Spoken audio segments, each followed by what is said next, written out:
आज के एपिसोड में हम माया को समझने की कोशिश करेंगे, वो भी साइंटिफिक बेसिस पे। साथ ही हम ये भी जानेंगे कि क्यों इस माया को कभी समझा नहीं जा सकता है। खैर, आज वाला सूत्र है ज्ञानाधिष्ठानम मातृका। मातृका यानी अलौकिक माँ या दिव्य शक्ति। माँ पार्वती इन्हें रिप्रेजेंट करती है। यही परम शिव की वो ऊर्जा है जिससे उन्होंने इस ब्रह्मांड की संरचना की। इस सूत्र का मतलब है कि मातृका ही इन सभी प्रकार के बंधनों का कारण है और इस माया का कमान उन्हीं के हाथों में है, जबकि वह खुद अज्ञात रहती हैं, यानी हम उन्हें कभी समझ नहीं सकते। कुछ वक्त पहले साइंस की दुनिया में ऐसा कहा जाने लगा था कि इस ब्रह्मांड को पूरी तरह से समझा जा चुका है। फॉर एग्जाम्पल, बैरन केल्विन, जिन्होंने 19वीं सदी में यह बयान दिया था कि there is nothing new to be discovered in physics now, यानी फिजिक्स में अब कुछ भी नया खोज करने को नहीं बचा है। और उस वक्त गॉड के एग्जिस्टेंस को भी नकार दिया गया था। लेकिन तब नील्स बोर और मैक्स प्लैंक ने क्वांटम फिजिक्स को खोजा और सब कुछ बदल गया। 20वीं सदी में जर्मन फिजिसिस्ट वर्नर हाइजेनबर्ग ने यह बयान दिया कि not only is the universe stranger than we think, it is stranger than we can think. यानी जितना हम सोचते हैं, समझते हैं, यह ब्रह्मांड उससे ज्यादा अजीब है, बल्कि यह इतना अजीब है कि हम सोच भी नहीं सकते। और फिर उन्होंने ये भी कहा कि विज्ञान के ग्लास से पहला घूंट आपको नास्तिक बना देगा, लेकिन जब आप अंतिम घूंट लेंगे तो आप पाएंगे कि नीचे ईश्वर आपकी प्रतीक्षा कर रहे हैं। हाइजेनबर्ग की ये बातें तभी आपको समझ में आएगी जब आप क्वांटम फिजिक्स से थोड़ा फैमिलियर हो जाएं। कुछ हफ्तों से मैं इसी को स्टडी कर रहा था, ये समझने के लिए कि वेदांत और आधुनिक विज्ञान में कितनी समानताएं हैं, ताकि मैं वेदांत को एक सॉलिड फाउंडेशन पे खड़ा कर सकूं। और जो मैंने पाया उसी के थ्रू मैं आपको इस माया के बारे में समझाने की कोशिश करूंगा। 19वीं सदी में थॉमस यंग ने एक एक्सपेरिमेंट किया, यह प्रूव करने के लिए कि लाइट पार्टिकल नहीं बल्कि एक वेव थी। सपोज कि अगर हम एक दीवार या एक ढाल में छेद करें और उस छेद पे चिपकने वाले बॉल्स फेंकें एक के बाद एक, तो होगा ये कि ढाल के पीछे वाले स्क्रीन पे उसी आकार का एक पैटर्न क्रिएट हो जाएगा बॉल्स के कारण। अगर ढाल में 2 छेद हो तो दीवार पे भी 2 आकृतियां क्रिएट हो जाएगी।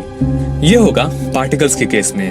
लेकिन वेव्स के केस में मामला थोड़ा अलग है। जब आप छेद के थ्रू वेव्स पास करते हैं तो पीछे वाले स्क्रीन पे एक लाइन क्रिएट होगी, ठीक है। लेकिन जब वेव्स 2 छेद के थ्रू गुजरती है तो पीछे वाले स्क्रीन पे 2 नहीं बल्कि मल्टीपल लाइंस क्रिएट हो जाते हैं इंटरफेरेंस की वजह से।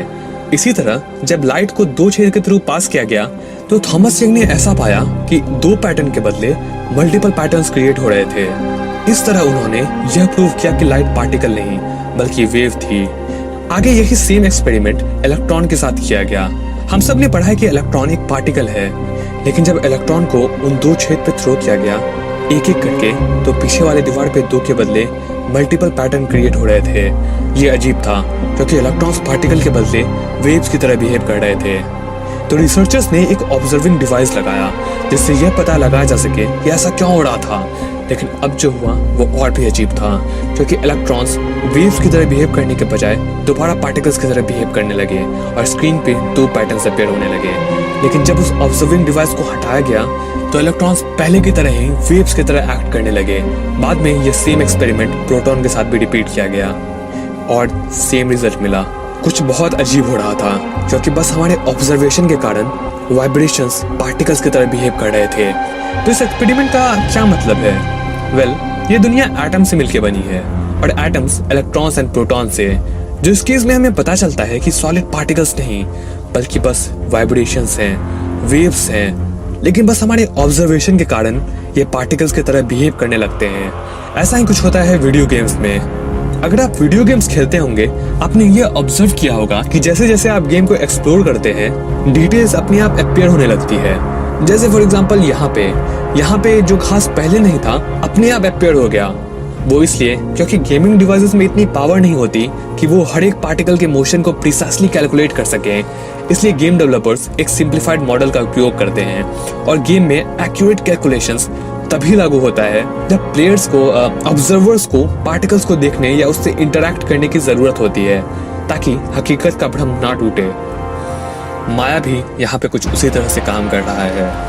वास्तविकता में जो भी आप देख रहे हैं वो सब बस इल्यूजन है, लेकिन क्योंकि बस आप देख रहे हैं, ऑब्जर्व कर रहे हैं, ये रियल की तरह लग रहा है। एटम्स जिससे आपका और मेरा शरीर बना है, जिससे यह खून बना है, वो 99.99% खाली है। फॉर एग्जाम्पल, अगर इतना बड़ा एटम है तो उसके बीच का जो न्यूक्लियस होगा उसका साइज हमारे बाल के नोक के बराबर होगा, और वो न्यूक्लियस वो भी बस वाइब्रेशन से बना है, वेव से बना है। तो क्या आपको लगता है कि ये ब्रह्मांड वास्तविक है? ये सब बस प्रोजेक्शन है, एक सिमुलेशन, एक सपने की तरह है जो खुद हमारे दिमाग ने क्रिएट किया है। नील्स बोहर ने कहा था कि everything we call real is made up of things that can not be regarded as real, यानी वो सब जिसे हम हकीकत मानते हैं उन चीज़ों से मिलकर बनी है जिन्हें हकीकत नहीं माना जा सकता है। और शायद इसी निष्कर्ष पे हमारे पूर्वज हजारों साल पहले पहुंच गए थे और ये स्पष्ट कर दिया था कि ब्रह्म सत्यम जगत मिथ्या, यानी ये जगत बस एक मिथ्या, एक सिमुलेशन है और सत्य केवल ब्रह्म है। जितना हम इस मातृका को समझने की कोशिश करेंगे उतना वो हमें कंफ्यूज करेंगी। जैसे फिजिसिस्ट मैक्स प्लैंक ने कंफर्म किया था, विज्ञान प्रकृति के रहस्य को हल नहीं कर सकता। ऐसा इसलिए है क्योंकि हम खुद उस रहस्य का हिस्सा हैं जो हम सुलझाने की कोशिश कर रहे हैं।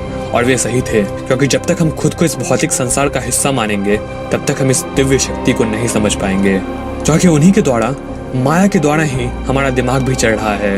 उन्हीं के हाथ में हमारे बुद्धि का भी नियंत्रण है। और अगर हमें उनसे पार देखना है, वास्तविकता को जानना है, तो हमें लॉजिकल आर्ग्यूमेंट्स के बदले आत्मज्ञान का एहसास करना होगा। हमें उस पर ध्यान देना होगा जो इस माया के क्षेत्र में नहीं आता है, यानी हमारी चेतना, हमारी आत्मा या कॉन्शियसनेस। और इस बात का भी साइंटिफिक प्रमाण है हमारे पास। अरविंद श्रोडिंगर ने कहा था कि भौतिक दृष्टिकोण से कॉन्शियसनेस, चेतना को नहीं आंका जा सकता है, क्योंकि चेतना सब कुछ का मूल है। मैक्स प्लैंक ने भी यही कहा था कि मैं मानता हूँ कि चेतना सब कुछ का मूल है। मैं मानता हूँ कि यह भौतिक संसार इसी मूल से उत्पन्न हुआ है, ना कि चेतना इस भौतिक संसार से। तो अगर हम क्वांटम मैकेनिक्स के और अंदर जाएं, तो हमें वो सब कुछ दिखेगा जो अद्वैत वेदांत हमें समझाता है। और फॉर्चुनेटली यही सेम चीज़ हमें फेमस वैज्ञानिकों के शब्दों में भी सुनने को मिलती है, जैसे वर्नर हाइजेनबर्ग, जिन्होंने स्पष्ट किया था कि वेदांत का अध्ययन करने के बाद क्वांटम सिद्धांत, जो पहले सुनने में अजीब लग रहा था, मुझे समझ में आने लगा। Similarly Nobel prize winner Erwin Schrodinger ने भी यही कहा था कि most of my ideas and theories are heavily influenced by Vedanta, यानी मेरे ज़्यादातर विचार एवं सिद्धांत वेदांत से हेवीली इंस्पायर्ड हैं। इसी के साथ Nikola Tesla, Niels Bohr, Robert Oppenheimer और ना जाने कितने वैज्ञानिकों ने इस बात को कंफर्म किया। बेशक हमें अंग्रेजों की वैलिडेशन की कोई ज़रूरत नहीं है, लेकिन उन लोगों को है जो इस वेदांत को स्यूडो साइंस यानी मिथ्या समझते हैं। मेरा मतलब आज के यंग जनरेशन से है। लेकिन क्या साइंस कभी भी इस पूर्ण वास्तविकता को खोज पाएगी? क्या लॉजिकल आर्ग्यूमेंट्स, मैथमेटिकल फॉर्मूलाज, क्या इन सब से कभी ब्रह्म को समझा जा सकता है? मुझे नहीं लगता। क्यों? क्योंकि ज्ञान धिष्ठाना मातृका, यानी यह ज्ञान मातृका के नियंत्रण में है। ज्यादा से ज्यादा साइंस इस कंक्लूजन पे पहुंचेगा कि यह संपूर्ण संसार वास्तविक नहीं है, कि कोई दिव्य शक्ति है जो इसे कंट्रोल कर रही है, लेकिन उससे ज्यादा नहीं, क्योंकि वह जो इसके परे है उसे सिर्फ आत्मज्ञान से ही जाना जा सकता है। इसलिए ज्ञान योगी पहले बुद्धि और तार्किक क्षमता का प्रयोग करके इस निष्कर्ष पे पहुंचते हैं कि जगत मिथ्या है, और फिर वे सब कुछ को छोड़ छाड़ के ध्यान में बैठ जाते हैं और इसका एहसास करते हैं कि केवल ब्रह्म ही सत्य है और वो और ब्रह्म एक हैं। तो मेरे भाइयों, उठिए और ये जानिए कि यह संसार बस एक स्वप्न है। ये जानिए कि ब्रह्मांड की सभी शक्तियां पहले से हमारी है। वो तो हम ही हैं जिन्होंने अपनी आंखों को ढक लिया है और रोते हैं कि अंधेरा है। आंख खोलिए और देखिए कि सत्य क्या है। इस बात का एहसास करिए कि वास्तविकता स्वप्न से कई हजार गुना बेहतर है। और एक बार जब आप इसका एहसास कर लेंगे तो आप माया के सभी जंजीरों से मुक्त हो जाएंगे और ब्रह्मांड की सभी शक्तियों के आप मालिक बन जाएंगे।